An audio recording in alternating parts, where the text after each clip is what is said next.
લોકમત ન્યૂઝમાં આપનું સ્વાગત છે।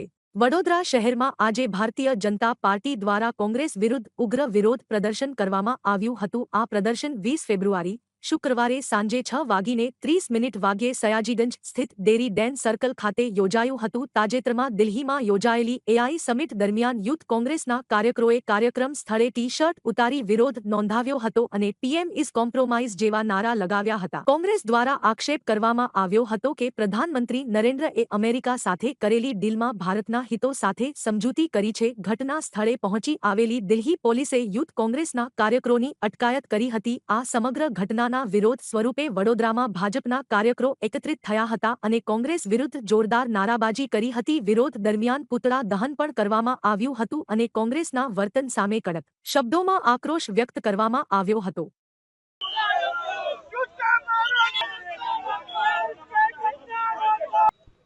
આપણે જાણીએ છીએ કે એઆઈ ઇન્ટરનેશનલ સમિટ એક કોઈ પોલિટિકલ એજન્ડાના ભાગરૂપે કાર્યક્રમ નથી હોતો। ભારત એનું નેતૃત્વ કરતું હોય છે અને જ્યારે વિશ્વના પ્રતિનિધિ અને વિશ્વની કોર્પોરેટ ભારતની મહેમાન બનીને આવી હોય ત્યારે આપણા ભારતીય સંસ્કારો છે કે ઘરમાં 10 વર્ષનું બાળક પણ ઘરમાં જીદ કરતું હોય પણ જ્યારે ઘરમાં મહેમાન આવે ત્યારે એ પણ સમજી જાય છે કે આપણે શું બોલવું નહીં બોલવું।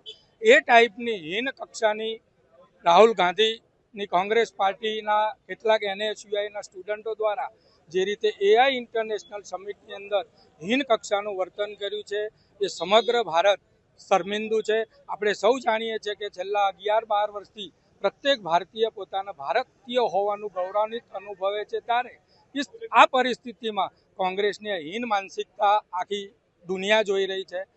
તો આજે એના વિરુદ્ધમાં વડોદરા ભારતીય જનતા પાર્ટી અને વડોદરા શહેર યુવા મોરચા દ્વારા એના વિરોધ પ્રદર્શનનો કાર્યક્રમ ભારત માટે ખૂબ જ સન્માનની વસ્તુ કહેવાય। જ્યારે આખા વિશ્વની નજર ભારત પર છે, દિલ્હીમાં એઆઈ સમિટ ચાલી રહી છે, આખા વિશ્વની નજર ભારત પર છે। રાહુલ ગાંધીના ચમચાઓ યુવા કોંગ્રેસ અને NSUIના કાર્યકર્તાઓ દ્વારા એઆઈ સમિટમાં જઈને પોતાના કપડાં કાઢીને વિરોધ કર્યો।